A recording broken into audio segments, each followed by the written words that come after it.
Okay, good morning, everybody. Welcome to the Today's Restaurant News Networking Group. Uh, for those of you who are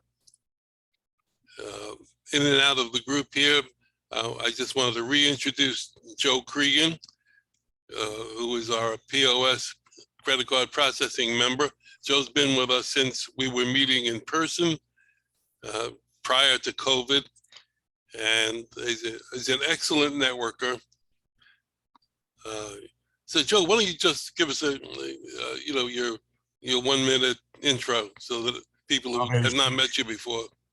All right, I'll give you my elevator speech. My company, Card Payment Services, we've been providing retailers and mostly restaurants in Florida and even nationally, mostly in Florida, with integrated point of sale and payment processing.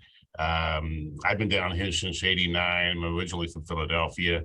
I started this company back in 2013, 2014. Prior to that, did I lose my sound? Let's see. Can you hear me? Yeah, we hear you. Can you hear me? I don't know. And let me make sure I'm on here. Yeah, fine. I started this company about 10 years ago, and prior to that, I've spent several years in the credit card processing point of sale industry. 10 years with Micros, running South Florida here, and the Deerfield Beach branch, and 4 years with Aloha. So I've automated a lot of restaurants. So what we do here in Fort Lauderdale, actually, Davie, is I've got 3 direct salespeople, well, myself and 2 other direct salespeople, one in Orlando, one in Miami, and I have 2 telemarketers. So we're buying all the leads, including Howard's leads, all right, and all the liquor licenses and telemarketing and email blasting these restaurants, and hoping to set up appointments for our reps. So we're constantly going after the new restaurants. We're in a very competitive business, but we've, our business is down since COVID, but we're back up to about 600 clients. I mean, we had close to 800 before COVID, but we're back up to 600 clients, and we're processing about almost 20 million a month in processing volume. So that's where we're at. Thank you. Joe, can I ask you a quick question? The 200 clients that you lost, did they just disappear?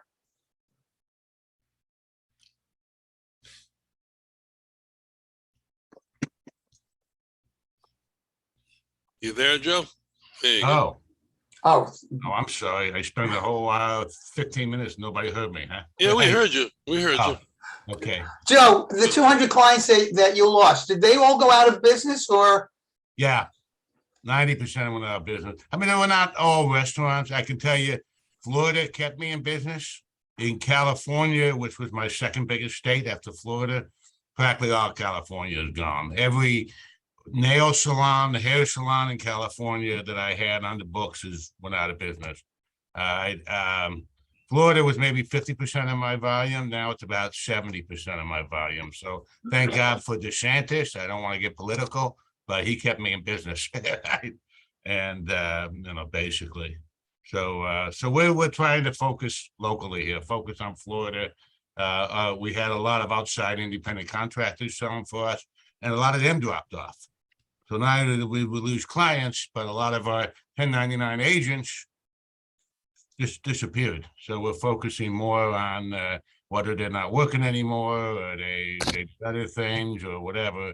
But we're focusing more on Miami, Tampa, Orlando. That's basically South Florida and Central Florida, Miami, Tampa, Orlando. And is their business back to where it was, or is it still, borderline? Our volume is back to where it was, even increasing, but we're doing more volume now with less customers. So great. So that's got to be helpful. It helps. So I even sold a portion of my business I sold a portion of my portfolio because I could see what was happening. So I'm basically to some degree starting over. But Florida, thank God for DeSantis, it kept us in business, and Florida is now probably 80% of our business. So Miami, Tampa, Orlando is where it's at for me. Are they seeing the effects of the interest rate hikes yet? What's that again? I'm sorry. The interest rate hikes, are they starting to see any effects by I that don't, yet? I don't think so yet. That's fairly new. There's a lot of new restaurants opening down here. I mean, Miami is booming. I think we'll get more of our business from Central Florida now than Miami. I think it's partially because of maybe the capabilities of our sales rep or prospecting. Miami seems to be more bigger groups. You got a lot of groups in Miami, multi-location groups opening. Where Central Florida and the small towns, you still have a lot of independents. But it seems like Miami, all the big restaurants, I mean, they're independents, but they're 10 location independents, so we gotta, the sales process now, we gotta break into larger groups rather than knocking on doors and seeing the owners sitting behind the bar stools, behind the bar counter. So it's a different sales process right now in Miami, because I think Miami and South Florida, you got the restaurant people, you got a number of groups down in Miami, Kush and others that are 5, 6, 7, 8 locations, but each location doing $400,000 a month. So they're what I call key accounts today.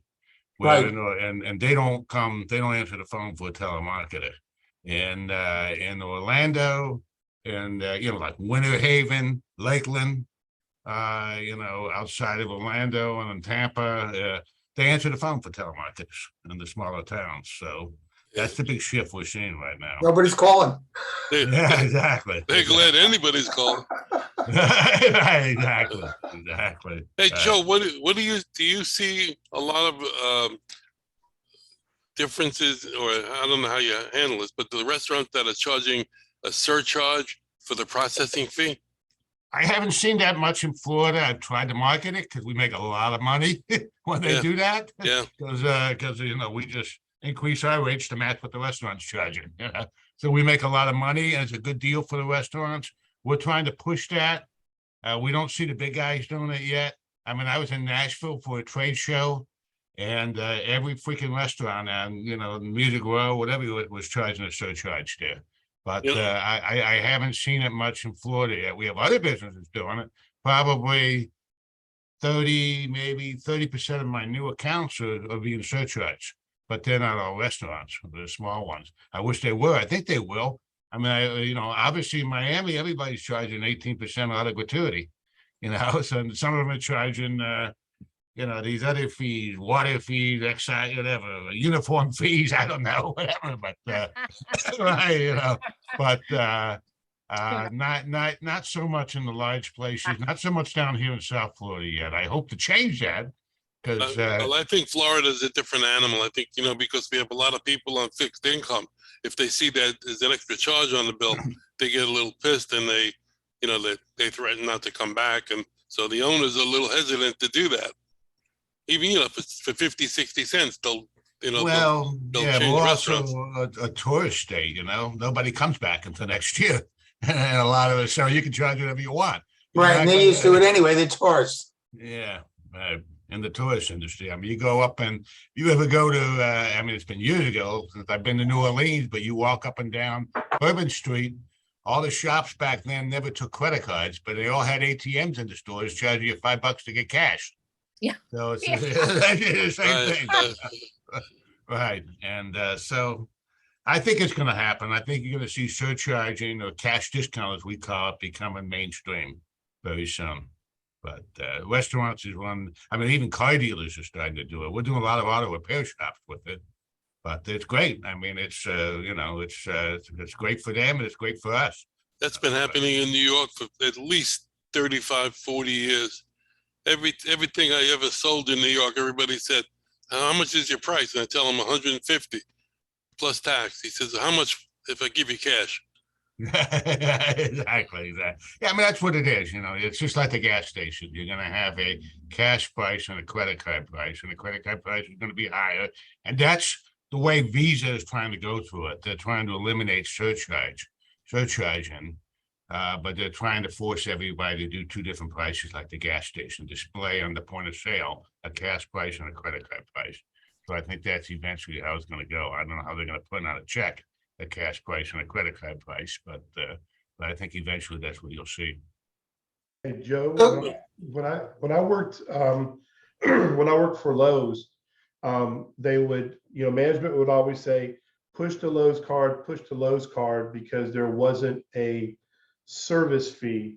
Do you think the service fees are charged by the businesses because Visa, MasterCard, and American Express force those service fees to use the service, or am I misunderstood? Well, yeah, I mean, the concept of the service fees is to, and by Visa, MasterCard law, the cash discount or surcharge cannot be more than your average credit card processing rate, which for most businesses is between 3% and 4%. So if you see 6% service charges, 5% service charges, that violates Visa, MasterCard rules. So the merchants were allowed to do service to surcharge up to the effective processing rate, which is, for most businesses are between 2 3/4 and 3-4%. So, but yeah, I mean. So Joe, Go ahead. let me ask you a question. Does that mean that I could give a cash discount on my price of my item? So let's say my bill is $100. That's what my invoice price is. Should I raise my price 3% across the board and then give a cash discount so I could get back to the $100 or $1,000 that I said I started with? Yeah, your business, plumbers, contractors, they're very big in surcharging. They're very big in doing that. I mean, Right, charge everybody if they use the card 3%. Right. I mean, you can do it one of two ways. You can build the 3% of your price, or 4% of your price, and as long as you disclose it in your invoice, our price, our quoted price is our price on the invoices for credit card processing, and you give a discount, that's compatible, that's compliant. But a lot of the credit card terminals, even the mobile terminals, are capable of doing that mathematics for you automatically. And you could even invoice. You even have software out there today where you can send invoices out with the surcharge in it for e-payments. Okay? Joe, did I misunderstand you? Because you said they were looking at having a cash price and a credit card price. So are they processing it like, from a PayPal account or a debit account, or how are you going to run that cash price through the card? Right. And you're not. That would be a cash sale. Okay, so it has to be greenbacks. Yeah, PIN-based debit transactions where you put your PIN number in, and cash transactions are considered cash sales. Or a check, right? Or a check. Checks, right. Exactly. Yeah, we're doing it all on. I mean, right now, about at least 50% of our 50% of our new applications are for merchant surcharging. I mean, that's the biggest incentive right now for a customer to switch credit card processing, that we can eliminate your fees with the surcharging. Yeah. So Howard, you get paid mostly in checks? You don't deal with Venmo? They're not paying you with a Venmo or a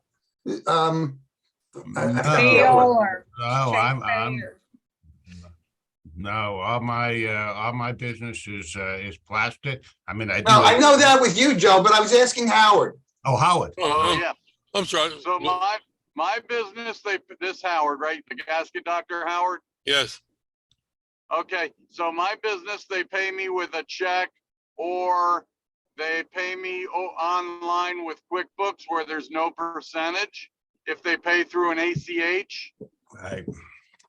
But then what happens is if they say, oh, I want to pay with a credit card, I tell them I have a convenience fee and I add it on top, and it pisses them off. Excuse me. So the best way to do it is do it the other way, have the 3% in there and give the cash discount. Right. Smart. Yeah, absolutely. Yeah, because you got an average, you probably have a pretty high average ticket. You're not talking a $50 restaurant check, right? Right, no, they're $1,000. So right, exactly. So you're better off doing it. Right, exactly. Well, that was great information, Joe. Yeah. Yeah, I told you he's a great member. Thank you. I'm glad to be back. I hope we can all get leads. I mean, I'm in this. I'm like most of us ought to get leads and to get some deals. But You know, the restaurants are back down here. Yeah.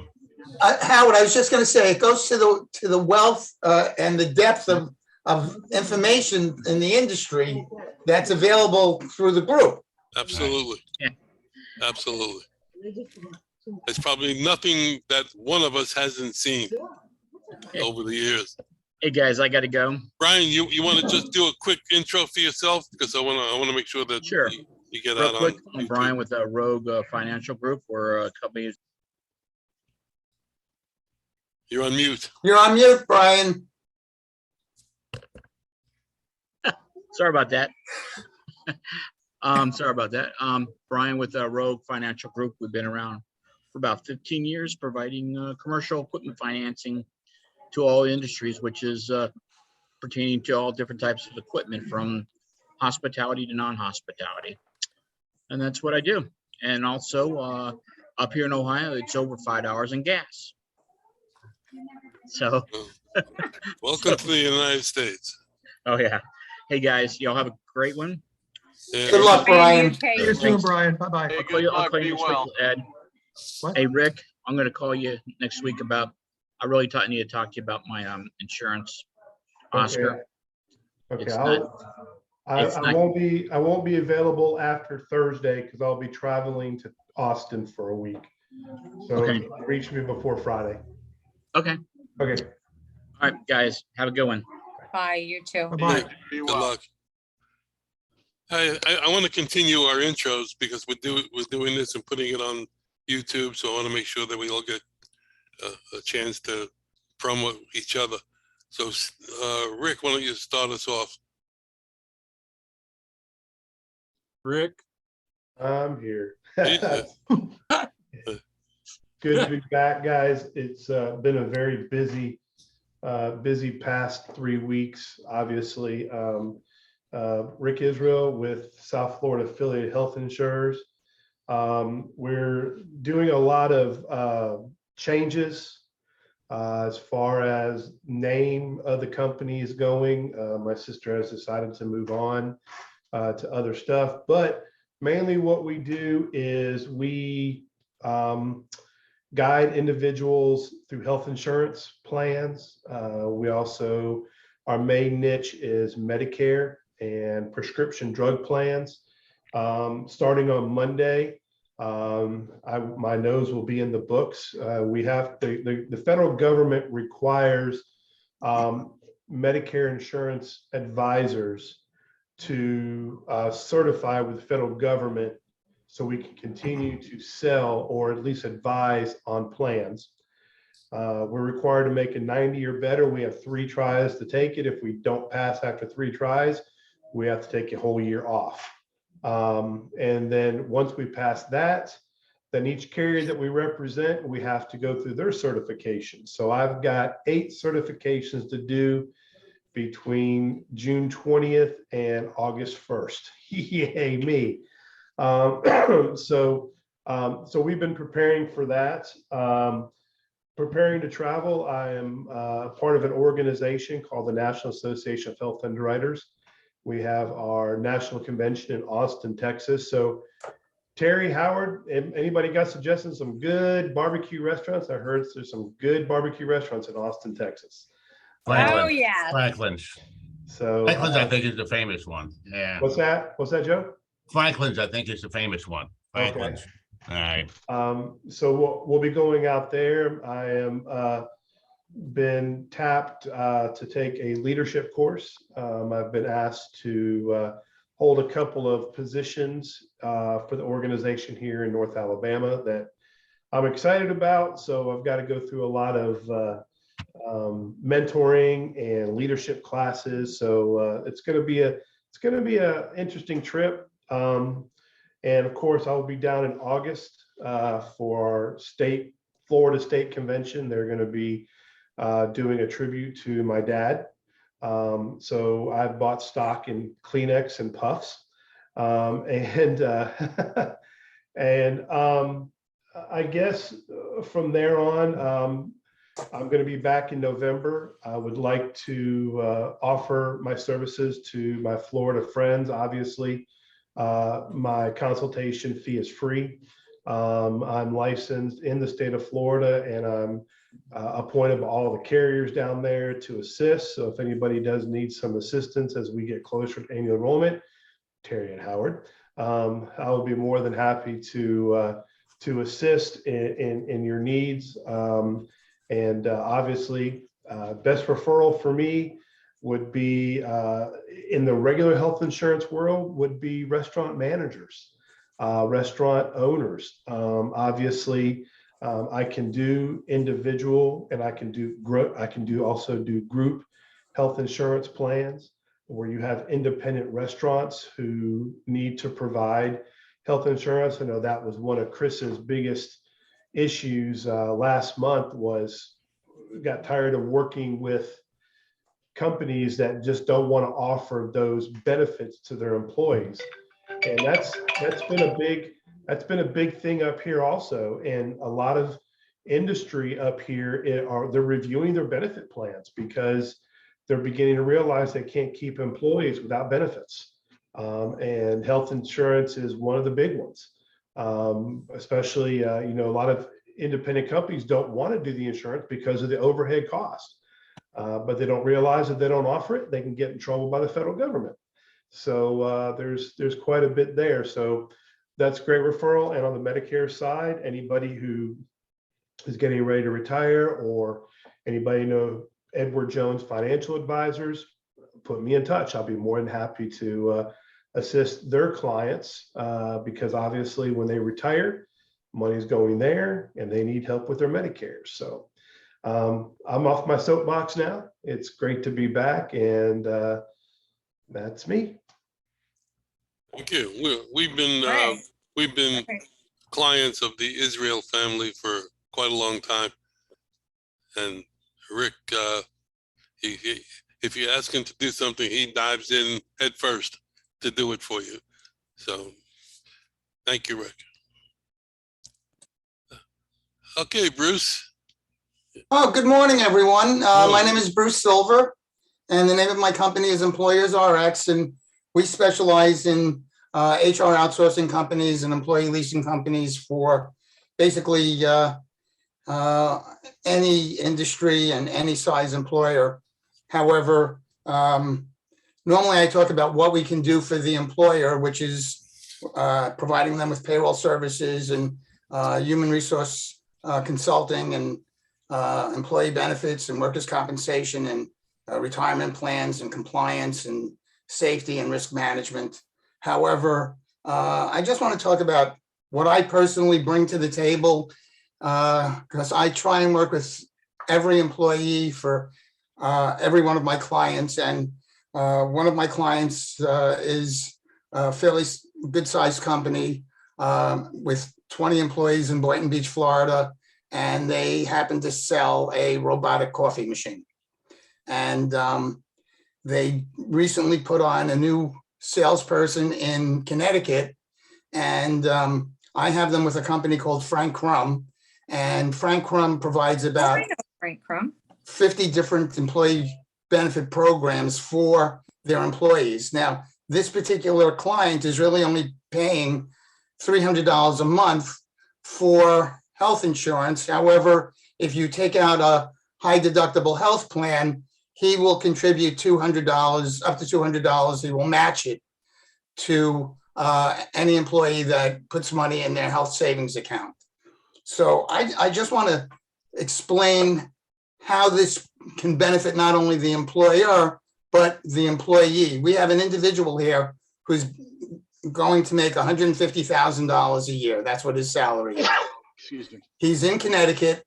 And in Connecticut, not only do you have your federal payroll taxes of 7.65%, but you have a state income tax of 5.5%, and he's in a 24% tax bracket. So basically, this guy's looking at paying 37% of the money he earns back to the government.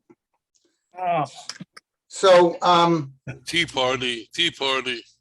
what they have is you have something called the Section 125 that allows employees to pay premiums with pre-tax dollars. in addition to which contributions that you make to a health savings account is also not taxable.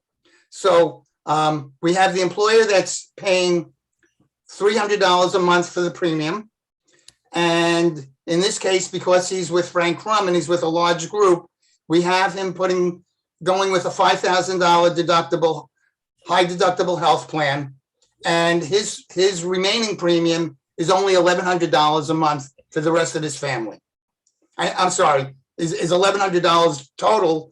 However, the employee's paying $300, so he's got $800 a month that he's paying for the health insurance. In addition to which, he's contributing $200 a month to his health savings account, which is being matched by $200 a month by the employer, which means he will have $4,800 in his health savings account when he has a health plan with only a $5,000 deductible.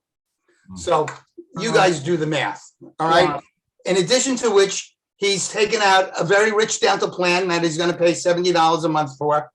He took out a legal policy that he's going to pay $30 a month for, and he's putting $900 a month into his 401k plan. So this guy is putting away $24,000 in pre-tax money that normally he would be paying 37% on. So he's going to save $8,800 in taxes.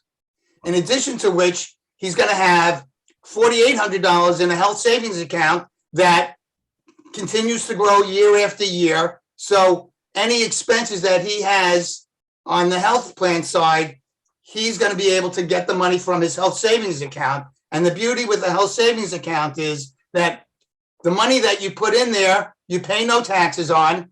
And the money that you take out to pay for allowable medical expenses, you also pay no taxes on. There is nothing else like it in your planning arena of products. So you really can't beat an HSA. And unless you're going to go through life with having no medical expenses, which means you're a very fortunate person, more than likely, you're going to see a real benefit from having a health savings account, in addition to which he's putting almost $12,000 a year into his 401k plan. In addition to which, the employer is saving $2,000 on his payroll taxes, which is 7.65%.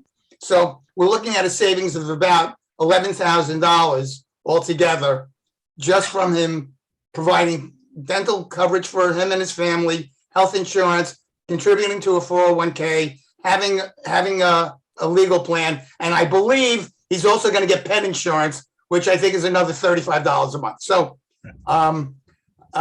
it's really helpful. And by the way, the employer is only paying $300 a month plus $200 to match his contribution to the health savings account. So this is everything that this employee is getting is almost what the employer is saving in taxes.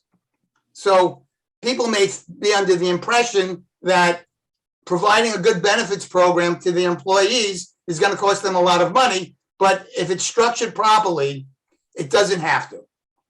Bruce Silver, Employers RX, thank you very much for putting up with me. You know, Bruce, what you just talking about is obviously very important in today's employment world. Terry and I went out to dinner last night, late for us. It was about 7:30, 8 o'clock, and we went to a national chain restaurant, Italian restaurant, because it's in the neighborhood, but you needed something quick. We were one of maybe 4 tables in the restaurant that needed to be served at that time. And I was amazed that people were coming in. At 7:30. At 7:30, 7:45, yeah. And the people were coming in close to 9 o'clock also. But the point I want to make is they had nobody serving on the floor. They had one guy serving who was obviously not very well trained. I don't blame him. I blame management. He brought salad, the salad out, but he didn't bring plates to eat the salad. Just little things like that. We asked for drinks.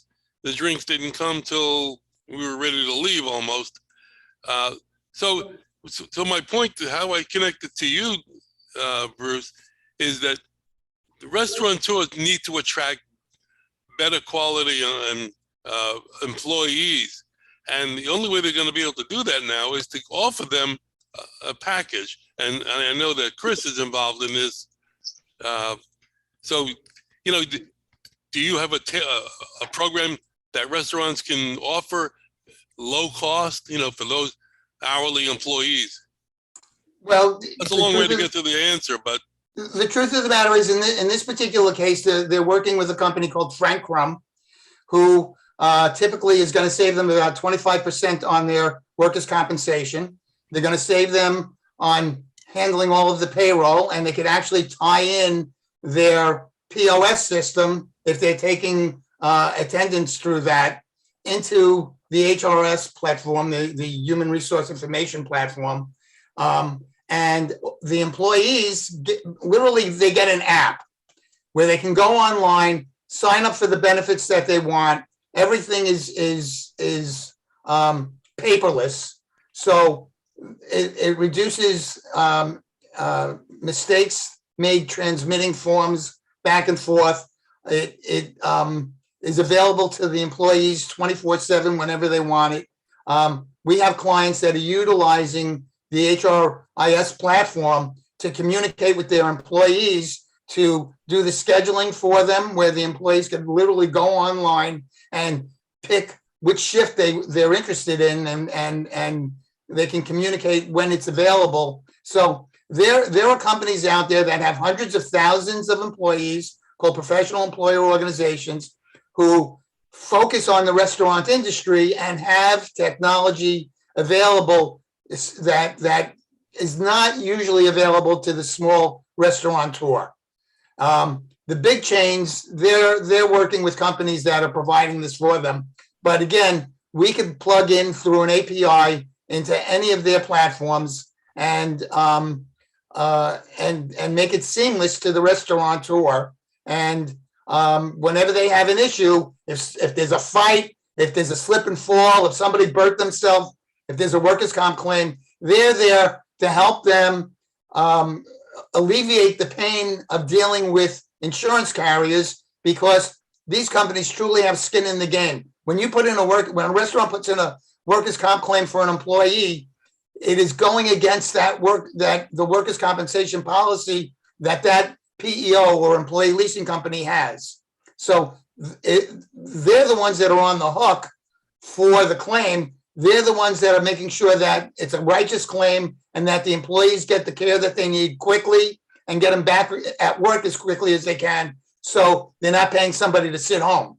So, I mean, I could spend an hour and a half going through all the benefits for a restaurant owner using an employee leasing or HR outsourcing company.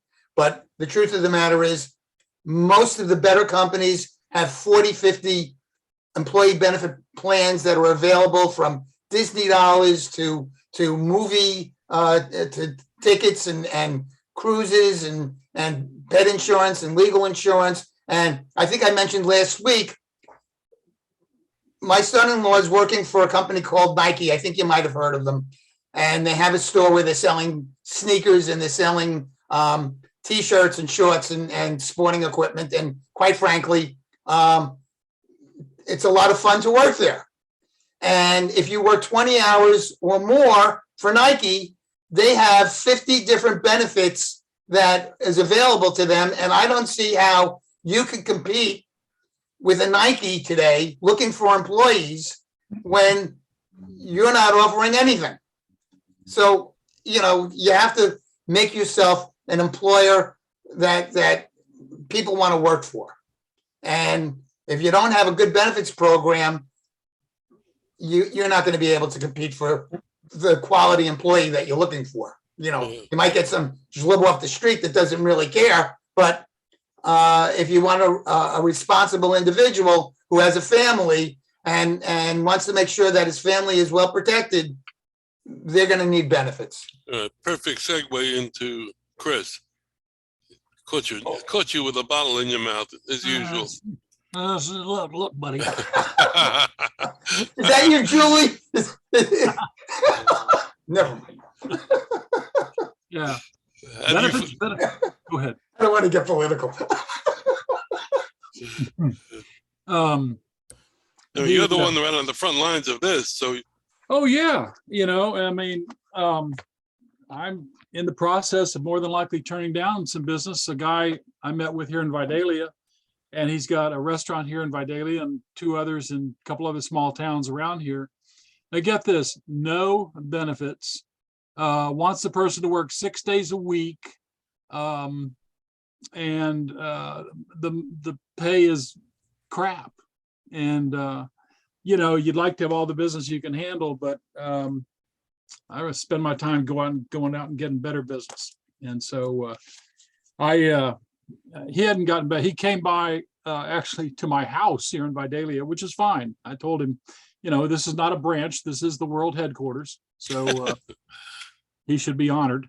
And he was a cool guy and stuff. But, he said, well, I work 6 days a week. I said, yeah. And you also just told me you're making over $200,000 in each one of your restaurants. Hello. And anyway, but I want to give a shout out to Bernie Cronin, who was here several moons ago. yeah.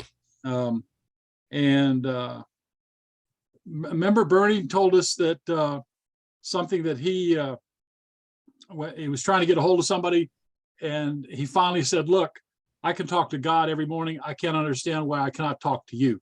Right. Okay. And I have a client that here it is. I found it. I did over $70,000 in fees with this one company alone last year. I've been the great client. They pay their bills like that.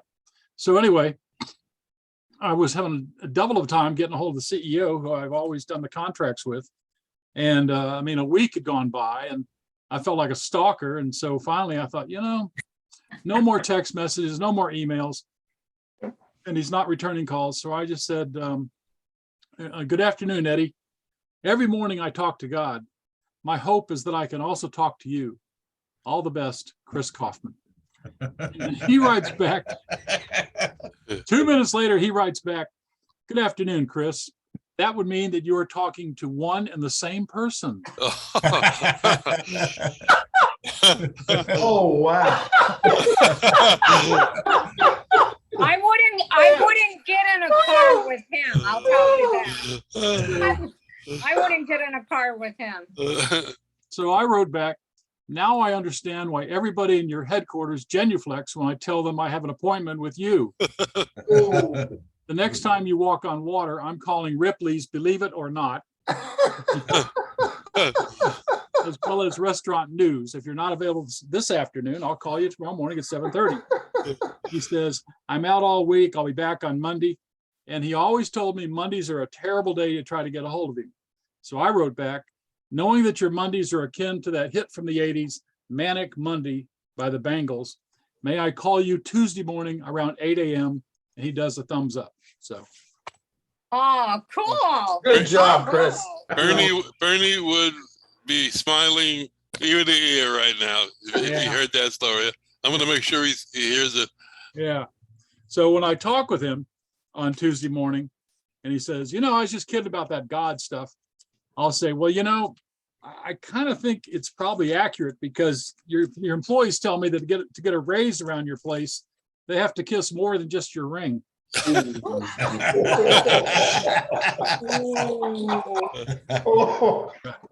Anyway. Is this a guy you actually want to do business with?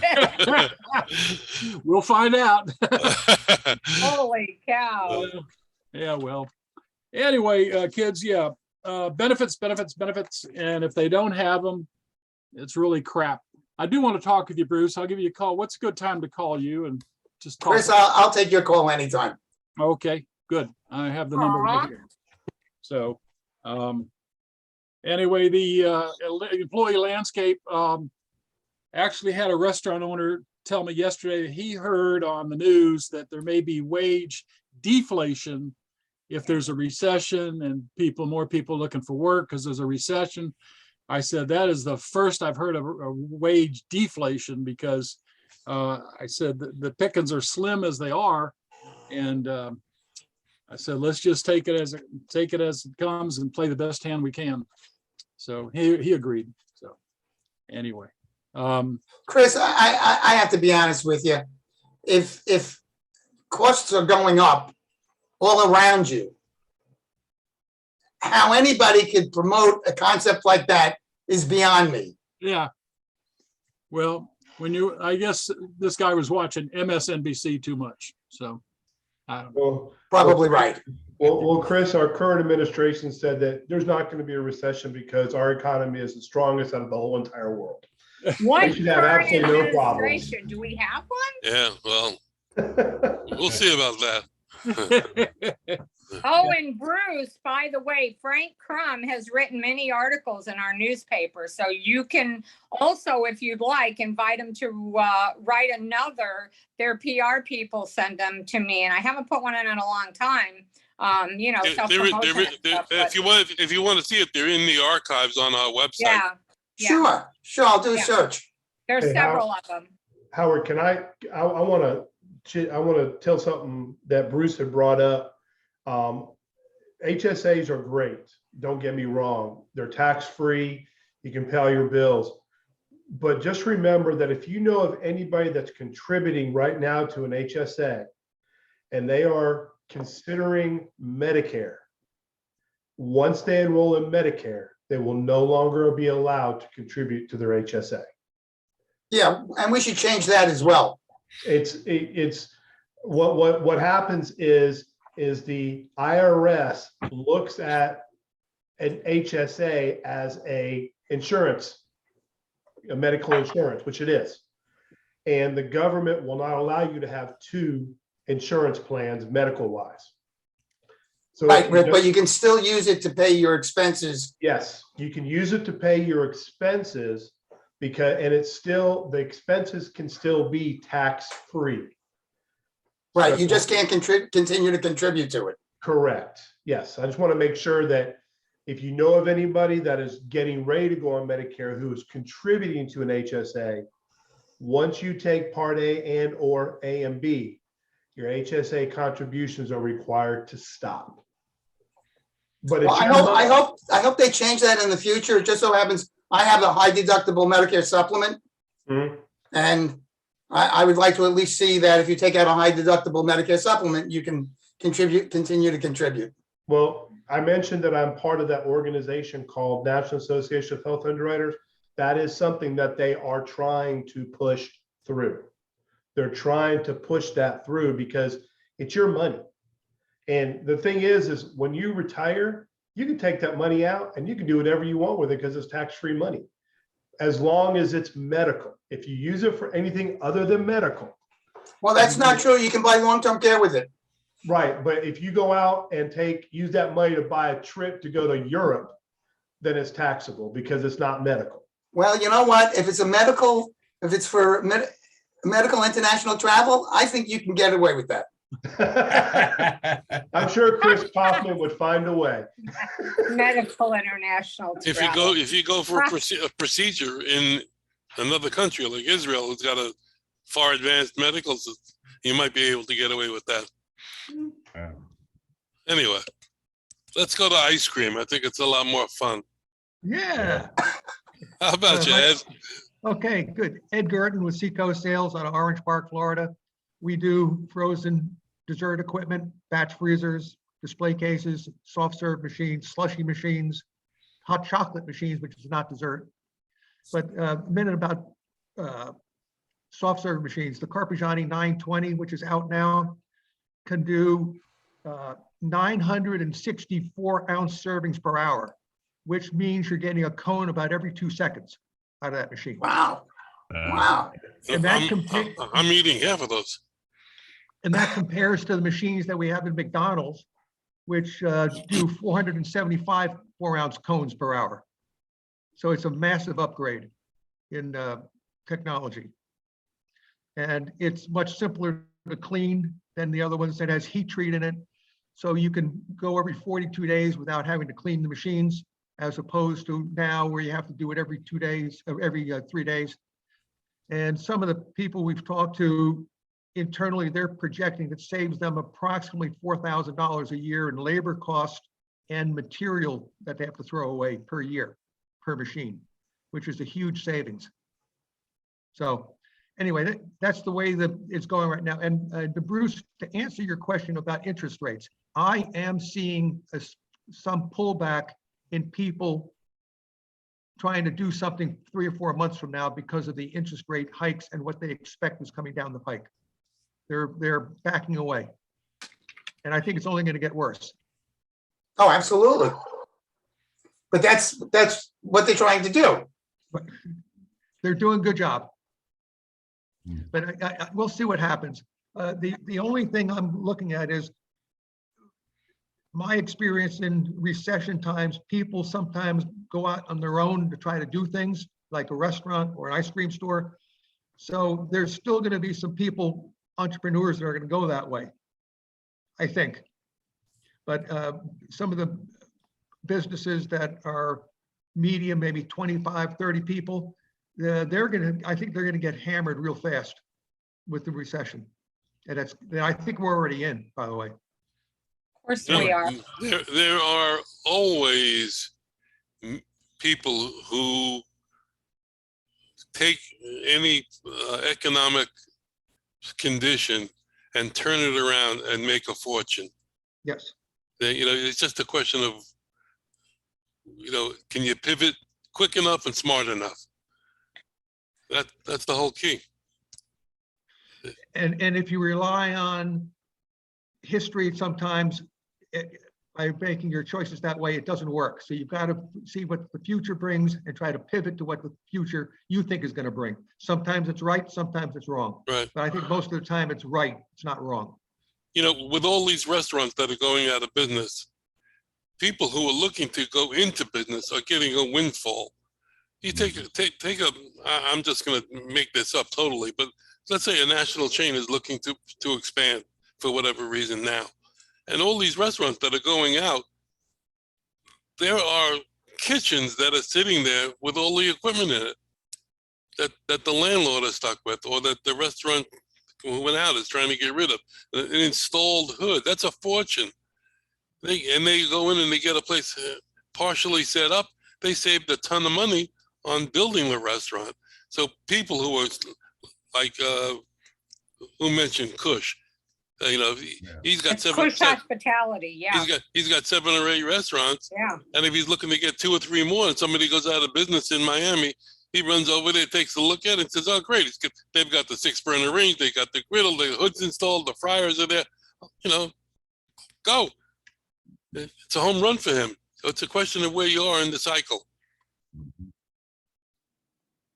Howard, I'll tell you, Ed, yes, I do believe that the recession has, quote unquote, started. You couldn't tell it here in Huntsville, in all honesty. There's more building of restaurants and hotels and apartments going up like you just would not wait till this weekend. Believe. What? Wait till this weekend. It's coming. Well, but I mean, it's like they're moving dirt. I mean, there's acres of land that they have just torn down. Houses are going up, apartments are going up, businesses are going up. We're getting restaurants galore opening up. Yeah, as soon as the restaurant closes, there's somebody right behind them to open. No, but Howard, these are brand new businesses coming into Huntsville. Ground up builds. Ground up build, not something that somebody's taken over. These are ground up built. Right. We're getting our second Slim Chickens, okay, here in Huntsville. They're opening up several new restaurants. We're getting new Wingstops from the ground up. We're getting new Italian restaurants from the ground up. And all these started within the last week or two when all this chatter was going on about. Yeah, let me say something, Rick. The what you're seeing was on the planning board 2 and 3 years ago. All right, so when these new home constructions, when you're looking at an 8% mortgage, you try selling a house. All right. No, I agree. I understand. When people think that they're going to lose their job, it's not going to happen. I guarantee you 3 years from now, you're gonna see builders going under like nothing. Well, I mean, I mentioned to somebody else in this group several weeks ago that eventually the bubble's going to burst, and he disagreed with me. The bubble's going to rupture. We're going to, me personally, I think we're going to see a repeat of 2008. I really do. You're going to. It's going to be worse than 2008. I mean, If you you guys- Yeah, watch any- it's gonna be closer to the 70s. You know, I mean, you're going And to. that was a lost decade, the 70s. I mean, you didn't make any money in the stock market. Inflation was high, unemployment was high. They called it stagflation, but that's if you were working. You know, it's just, and you know, fortunately, I'm in a recession-proof industry because people need insurance. You know, and Chris, you can pick and choose who you want to do business with. Mhm. So if we're independent business owners, if we're offering a service, like Brandon, he's got his Fox, forgive me, his app that You know what? Let me get to Brandon and Terry, I don't forgive you. because before we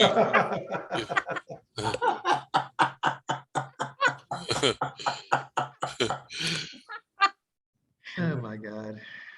Just get Why to don't Brandon. you tell us, Everybody Brandon? knows what I do. Go to Brandon. tell I us. went to a Bible college too, so you must have done something really bad, Rick. I can't even. Brandon, you're Tell up. us what you do, Brandon. Oh, I'm up. Yeah. Okay, great. Hey, Brandon Rhodes with Yum Fox. That's it. And Young Fox, right? Speaking- Yeah. there you go. Yeah. Listen, speaking about pivoting, doing the right thing at the right time, and how the economy is moving and shaking right now, what I've done at Yum Fox is I've done just that. And before I was came up with a business plan that was working pretty well. We were almost to market. I was about 6 weeks away from launching my app, and I shut the whole thing down because of the way that the economy was going and the feedback I was getting from restaurants. And what's happened in the market right now is there's a mass exodus from third-party delivery companies. And the reason is because restaurants are going out of business because their margins are getting gouged, not only from the delivery fees or the 30% of the check average is going to the Uber Eats and the DoorDashes, but they're also increasing the menu items across the board on these restaurants, and they're not sharing those profits with the restaurant. So Uber Eats might charge you $11 for a $10 steak at Outback, or DoorDash might charge $13 for that same steak, and Outback gets the $10, DoorDash gets the upcharge of the $3 plus 30% of the check to do the delivery, to partner with DoorDash to deliver the food. So what's happening is restaurants are hurting, and they're hurting really, really bad. And I like to call the restaurant owners the heroes of the industry, because they're the ones that actually get up and they bust their butt day in and day out. They don't just work 6 days a week. They work 8 days a week. You know, I mean, I've been a restaurant owner. I know how it is, and the grind, it's hard. And so what we've done at Yum Fox is we've actually pivoted. I've actually been talking with Mark McComb quite a bit behind the scenes. He came on Yum Fox in an advisory standpoint yesterday, or 2 days ago. We're hashing out some of the details of the contract, but he's got a lot of contacts in the industry that I need, and he thinks he can help me scale this thing. So kind of getting back to what we are, Yum Fox is going to be a food ordering platform for restaurants that we feel haven't had a fair shake in the game when it comes to food delivery. So what we've done is we've changed the model in terms of onboarding restaurants completely for free on the Yum Fox platform. It's becoming a marketing platform for them if they have in-house delivery or they just want to do pickup. So right now, about 70% of restaurants in the US have in-house delivery, their own delivery drivers, and they don't actually use a third-party delivery. And so I looked at the numbers, and I thought, the little bug that I am right now, I'm going to get squished by the Uber Eats and the DoorDashes trying to fix what they keep messing up. I can't follow them and fix their problems, because their business models right now are doomed to fail every time they come up with a new solution to fix that problem that they've created by charging these astronomical rates to these restaurants. So what we've done is we're uploading the restaurants on our platform for free, and with some of the merchant services that we have been talking with and are gonna, and hopefully we'll partner with, we'll be able to collect that data that we need to directly market to the consumers and the customers for that restaurant within 1 mile or 2 miles of that particular restaurant. So the reason that's so great is because Uber Eats steals that data from the restaurant. And I think what's happening is, when I said mass exodus, restaurant owners are waking up to the fact that their customers, if I go on Uber Eats and I order from Outback, I'm an Outback customer. I'm not an Uber Eats customer. I'm just using Uber Eats to use it to get it to me as a convenience. But what's happening is Uber Eats is stealing that data that I'm giving them and not turning around and giving it to Outback so they can market directly to their consumer. So with the pivot that we've done with Young Fox is we'll be able to access those customers directly, and the revenue stream that we're going to have for Young Fox is going to be in terms of a marketing plan that the restaurant would pay for us on a monthly occurring revenue stream that we will then focus on a hyper local marketing plan for that restaurant. And I think it's going to work very well because like I said, restaurants are fed up with the game. All the problems that these huge third-party companies delivery are causing is just not working for the restaurant. So I think with the way the economy is going, you're going to see a lot of delivery stopping because of the gas prices. They're already tacking on a $3 and $4 gas surcharge on some of the tickets on the Uber Eats and the DoorDashes, and it's just getting ridiculous. So we're working out a plan right now to save money for the restaurants. If they just want to pick it up, great. I think that would actually save them a lot of money, and it's actually cheaper for them right now to get an insurance policy and have their own drivers where they can turn off and on delivery at will in the high spots. You know, the demand for the delivery is between X amount of time, so they can do that. So I know that was kind of long, but at the end of the day, Young Fox is a food marketing ordering platform where we've pivoted a little bit because of what's going on, and I think it's going to be a more successful avenue and platform for the restaurants. Okay, great. Good luck with that. You know, Brandon, speaking of that, Domino's Pizza now is advertising that if you go pick up your pizza, they'll give you a $3 discount to come pick up your pizza the next time. So there's they've actually, what's interesting about Domino's is I don't know if someone just really royally ticked off Domino's CEO and management, because they're actually on an active campaign fighting against third-party delivery companies. Yes.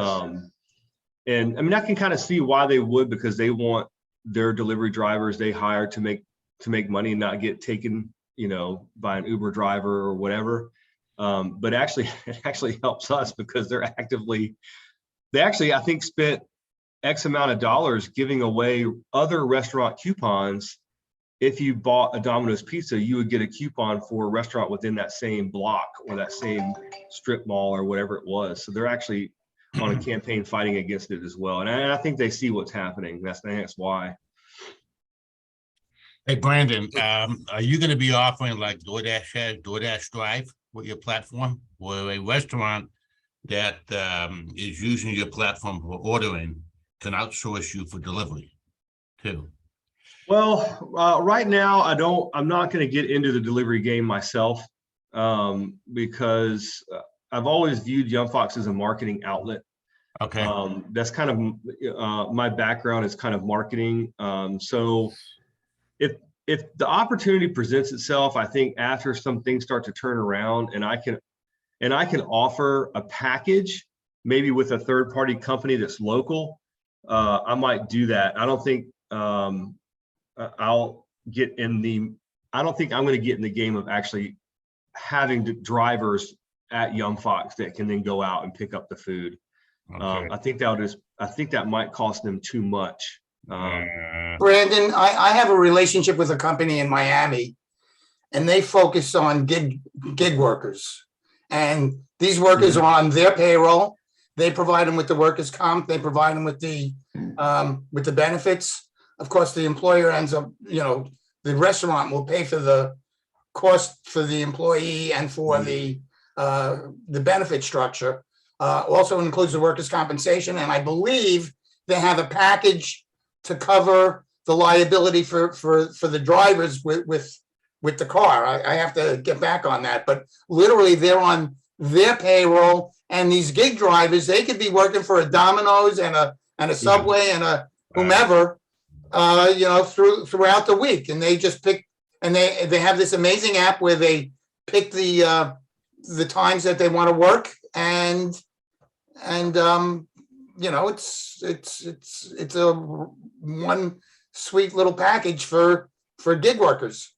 Yeah, and that's kind of what I was alluding to with a third party company that would supply the drivers, because the company that I've outsourced to do all of my engineering and build a framework for Young Fox actually built an app.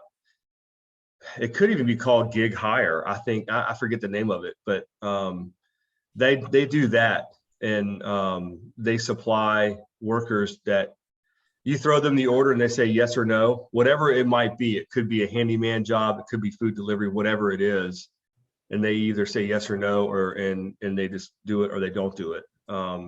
Brandon, I think I'm gonna try and introduce you, because these guys can probably provide funding as well. They had a couple of SPACs that they didn't use.